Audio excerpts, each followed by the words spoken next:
Good morning. Ito na yung itinanim kong kamote. Ayan o.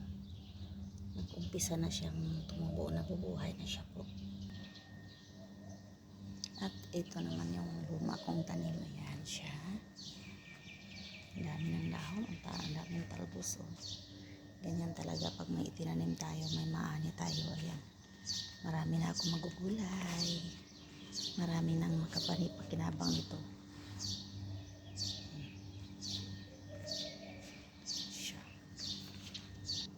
At ito naman yung tanim na malapit na mamunga yung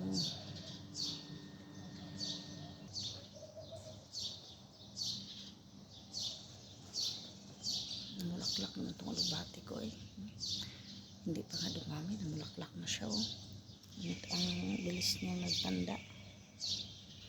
At ito ay garipata, yung panghalo sa panghula sa halo sa salona, yung pangpabango ng pagkain. At ito naman yung kamatis ko po. Ay, may bunga na siya. Meron na siyang bunga. Ay, nasira. Bunga na siya. Pangit yung ano niya. At yan naman yung prutas na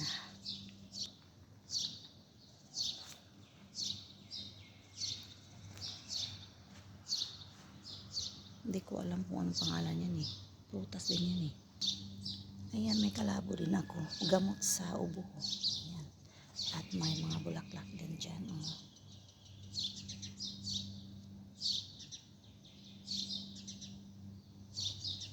Tingnan nyo yung malunggay ko. Anong nangyari sa malunggay ko? Nasisira.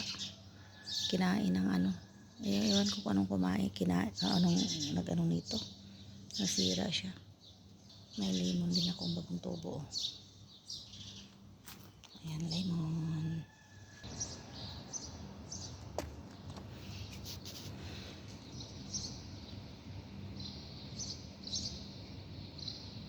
Dito po sa labas ng bahay namin. Kamatis. Kahit maliit na area, mayroon ng tanim. Lumambo din yung ano ko. Kamote ko dito sa labas.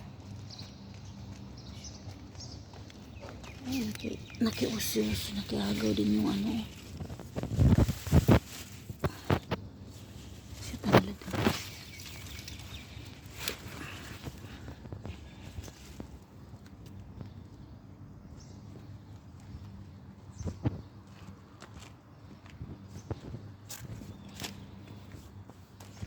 Bato siya.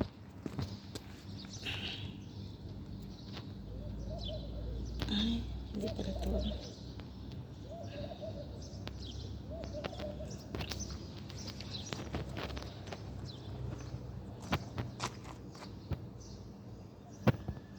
Ito pala yung kalsada guys. Ayan.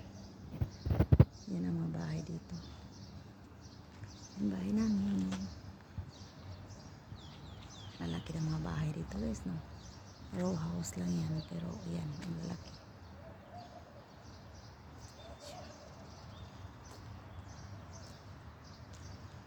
Ito ay galali. Yan sa harap ng bahay namin is building yan siya. Taas no.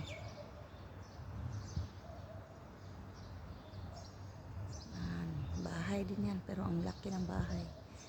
Ano lang, isang may-ari tapos nandyan yung katira yung mga anak niya lahat. Yan ang laki no. Doon din oh. Pero doon yan, paupahan yan doon. Dito kasi inoccupy sa may-ari yan. Hindi na nila pinaupahan, sila nang tumira. Pero ang laki. Mga anak niya lahat, nandyan lahat nakatira. Iba talaga pag mga mayaman. Pag mga mayaman na kayang gumawa ng malaking bahay. Sa atin, ang hirap-hirap niya. Diba? Mahirap na tayo gumawa ng bahay. Hindi nga matapos-tapos kasi walang pera. Ayan. Thank you so much for watching. And papasok na po kayo sa bahay namin.